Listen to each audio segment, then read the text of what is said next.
Quand on parle de mobilité de cheville pour nos joueurs de baseball, on va parler de ça surtout parce que c'est important de rester groundé, qu'on dit, avec le sol, rester connecté avec le sol.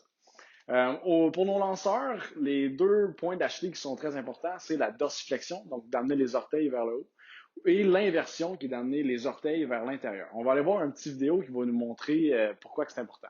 On va regarder Alexis ici, qui est un de nos lanceurs à l'ABC. On va porter une attention particulière à sa cheville, bien sûr. On va regarder l'inversion de cet angle-là. Alexis, il est très bon pour démontrer sa bonne mobilité de ce côté-là. On peut voir que quand il fait sa descente du monticule, son genou va avoir une très bonne direction vers le receveur lors de la descente. On voit qu'il reste en contact avec le sol très, très, très longtemps. Dans le fond, ça va être important parce que le sol, c'est notre ami. Pour la dorsiflexion, on va regarder Charles ici. Charles démontre quand même un bon exemple. Puis on voit qu'à cause qu'il y a une dorsiflexion qui est respectable, il va être capable d'engager sa chaîne postérieure quand même très bien. Quand on regarde la dorsiflexion, son importance, c'est au niveau de la ligne de gravité qui agit sur nous. Dans le fond, nous autres, ce qu'on va vouloir pour garder l'équilibre, c'est de garder autant de masse d'un côté comme de l'autre. Puis ensuite, qu'est-ce qu'on peut voir avec Charles, par exemple? Peut-être qu'il doit en manquer une petite affaire ou peut-être que c'est ailleurs, mais on voit que son talon, il déconnecte un petit peu trop tôt, mais c'est pas dramatique. On va voir deux petits exemples avec nos amis de Gatineau qui sont un peu moins bons avec la direction puis engager leur chaîne postérieure. Premièrement, on va regarder en bas. Ici, on va regarder Sep. On voit déjà son talon qui déconnecte de la plaque. Puis après ça, on peut voir que lui, il réussit à avoir relativement une bonne direction vers la cible. Mais par contre, l'engagement sur sa chaîne postérieure est clairement moins bonne.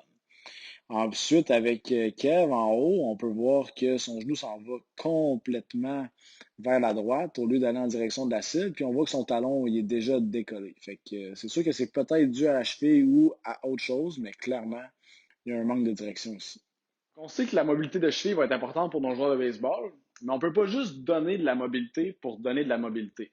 Il faut tester pour voir si on en a besoin. Pour les joueurs de baseball, ce qui est important, c'est d'avoir une amplitude de mouvement qui est correcte. On n'a pas besoin d'en avoir une amplitude qui est extrême. Dans le fond, ce serait entièrement dangereux. Fait que pour savoir si on a besoin de mobilité ou pas, il faut tester. Donc, je vais vous montrer deux tests pour savoir. Donc, le premier test, ça va être le Deep Overhead Squat, où est-ce qu'on veut descendre les fesses le plus bas possible sans que nos talons lèvent du sol comme ça. Fait qu'on va juste se positionner un peu plus large que les épaules. Boum. Et on remonte. Si on échoue le test du overhead squat, on va vouloir isoler à la cheville et voir si c'est vraiment ça le problème. Donc, le petit test, c'est le test au mur, où est-ce qu'on met nos orteils à côté au mur et on va essayer de rapprocher nos genoux. On essaie de décoller ensuite, boum, et on recule jusqu'à temps qu'on trouve le point où est-ce qu'on peut plus reculer sans que le talon lève. Qui va être ici. Normalement, pour passer le test, ça va être environ 2 pouces qui va être respectable. Donc, maintenant qu'on sait si on manque d'amplitude de mouvement à la cheville en dorsiflexion, maintenant, il faut savoir pourquoi. Ça peut être pour trois raisons. On peut avoir un manque d'élasticité des tissus, on peut avoir un manque de force, ou on peut avoir un problème qui est structural, donc c'est les os qui vont cogner ensemble la plupart du temps. Donc, dans le premier cas, si on manque d'élasticité, on peut juste arriver puis répéter un peu comme le premier test, puis étirer en arrière notre tendon d'Achille. Fait que comme ça, en penchant par en avant, puis en gardant ça ici, ben là, je vais aller chercher de l'amplitude de mouvement. Puis si on veut travailler la force, on peut faire les deux un peu en même temps, puis travailler ici notre tibia antérieur, qui est le muscle qui est particulièrement actif en dorsiflexion. Fait qu'on peut garder ça comme ça. Puis ensuite étirer, puis reculer.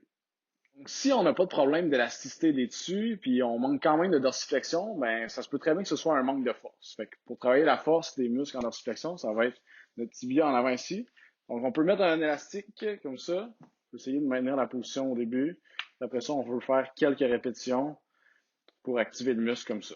Si j'ai pas de problème d'élasticité, puis j'ai une bonne force, puis je manque quand même de dorsiflexion, ben, ça veut dire que c'est peut-être structural. La structure au tibia, un des problèmes qui arrive souvent, c'est le talus qui est trop avancé par en avant.